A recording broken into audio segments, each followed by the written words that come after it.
સમાચારમાં આગળ વાત કરીએ અમરેલીની તો ધારીના ચાલાલા નગરપાલિકા ખાતે સામાન્ય સભા મળી હતી। ચાલાલા નગરપાલિકા ખાતે નવનિયુક્ત પ્રમુખશ્રીના અધ્યક્ષસ્થાને તમામ સભ્યોની ઉપસ્થિતિમાં સામાન્ય સભાનું આયોજન કરાયું હતું। ચાલાલા શહેરના વિકાસના કામોને મંજૂરી આપવામાં આવી હતી। ચાલાલા શહેરના પવિત્ર દાન મહારાજની ભૂમિ પર અનેક વિકાસોના કામોની મંજૂરી આપતા લોકોમાં ખુશીનો માહોલ જોવા મળ્યો હતો। ધારી બગસરાના ધારાસભ્ય જેવી કાકડિયા અને મહાવીર બાપુના સૂચના મુજબ આ મીટિંગ યોજાઈ હતી, જેમાં શહેરમાં અનેક રોડ રસ્તાના પાણીની ગટરની વ્યવસ્થા, અંતિમ ધામમાં રિનોવેશન સહિતની કામગીરી કરવામાં આવશે। નગરપાલિકા પ્રમુખ સહિત સદસ્ય દ્વારા નિર્ણય લેવામાં આવ્યો હતો। અને દાનેવ ધામ નગર સેવા સદનના હોલ ખાતે પરમ પૂજ્ય શ્રી મહાવીર બાપુના આશીર્વાદ તેમજ આ વિસ્તારના લોકપ્રિય ધારાસભ્ય શ્રી જેવીભાઈ કાકડિયાના માર્ગદર્શન મુજબ નગરપાલિકાના આદરણીય પ્રમુખ શ્રીના અધ્યક્ષ સ્થાને આજે સામાન્ય સભાનું આયોજન કરવામાં આવ્યું હતું। એમાં ચલાલા શહેરના સર્વાંગી વિકાસ થાય અને ચલાલા શહેરના તમામ સભ્યો 24 સભ્યોએ સૂચવેલા કામો, ચલાલા શહેરના છેવાડાના વિસ્તારના પણ કામો થાય, તેમજ ચલાલા શહેરને આગામી સમયમાં સીસીટીવીથી સજ્જ કરવામાં આવશે। ચલાલા શહેરમાં પ્રવેશ જે દ્વાર છે તણે રોડ ઉપર એને પણ ડેકોરેટ કરી સુશોભિત કરવામાં આવશે।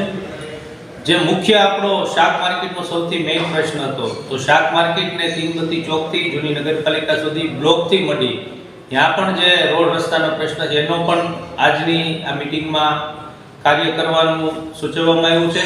તેમજ ભીમનાથ મંદિરની સામે જે જૂનું સર્કલ છે આપણે દાનેવ સર્કલ એને પણ રિનોવેટ કરી અને નવું સર્કલ બનાવવાનું પણ આજે ઠરાવવામાં આવ્યું છે। તેમજ ભૂગર્ભ ગટરના જે પણ પમ્પિંગ સ્ટેશનોના જે પ્રશ્નો તો અમારા સભ્યો, અમારી ટીમે જે સૂચવેલા જે કામો તો તમામ સભ્યોની હાજરીમાં સર્વાનુમતે આજે મંજૂર કરવામાં આવે છે। તેમજ એક જે પ્રશ્ન કારોબારી સમિતિનો છે એમાં પણ અમારી પાર્ટીએ કારોબારી સમિતિના ચેરમેન તરીકે જયશ્રીબેનનું નામ નિયુક્ત કર્યું હોય, પણ નિયુક્તિ જે બાકી હતી એ આજે તમામ સભ્યોના સાથ અને સહકારથી વોર્ડ ચલાલા શહેરના 6 વોર્ડ હોય તો 6 વોર્ડમાંથી એક સભ્યની કારોબારી સમિતિમાં પણ સર્વાનુમતે નિમણૂક કરવામાં આવી છે। ટોટલ 7 સભ્યોની કારોબારીની સમિતિની પણ આજના દિવસે નિમણૂક કરવામાં આવી। તેમજ આઇકોનિક રોડ જે બનાવવાનો હોય તો આ દાન મહારાજની તપોભૂમિ હોય તો દાન મહારાજની જગ્યામાં જવાના માર્ગે આઇકોનિક રોડ બનાવો એવું પણ સર્વાનુમતે સૌ સભ્યોએ સૂચન કર્યું છે।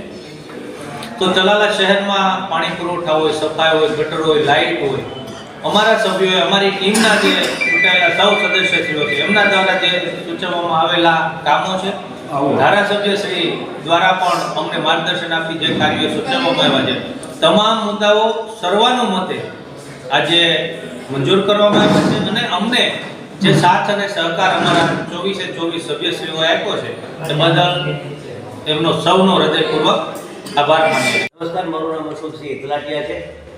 અહીંયાનો એક સોશિયલ વર્કર છું। આજરોજ જનસાવતર દાન મહારાજની આ પાવન તપોભૂમિમાં ચલાલા નગરપાલિકા ખાતે આજે સામાન્ય સભાનું આયોજન થયું હતું। તેમાં ચલાલા શહેરનો સર્વાંગી વિકાસ જેવા કે રોડ, રસ્તા, આઇકોનિક રોડ, પછી પાણી પુરવઠાના કામો, પછી લાઇટિંગ, અંડરગ્રાઉન્ડ ગટર સહિત શહેરના વિવિધ વિકાસ કાર્યો વેગવંતા બનાવવા પ્રમુખશ્રીની અધ્યક્ષતામાં મળેલ જનરલ બોર્ડમાં આજે સર્વાનુમતે એ કામો છે એને મંજૂરી આપી છે। આગામી દિવસોમાં નગરપાલિકાના વિકાસના કામો એ વેગવંતા બનશે। તદુપરાંત આજરોજ કારોબારી ચેરમેનની પણ વરણી કરવામાં આવી હતી, ત્યારે આદરણીય ધારાસભ્ય શ્રી જેવીભાઈ કાકડિયા તથા ભાઈ જયરાજભાઈ વાળા અને સમગ્ર નગરપાલિકાની ચૂંટાયેલ પ્રતિનિધિઓ દ્વારા હવે ચલાલા નગરપાલિકા છે સમસ્ત ચલાલા શહેર નંદનવન બને તેવા પ્રયાસોને સર્વે લીલી ઝંડી આપી અને સર્વાનુમતે દરેક ઠરાવો મંજૂર કર્યા હતા અને પ્રમુખશ્રીને શહેરનો વિકાસ કરવા સાબરકાંઠા જિલ્લા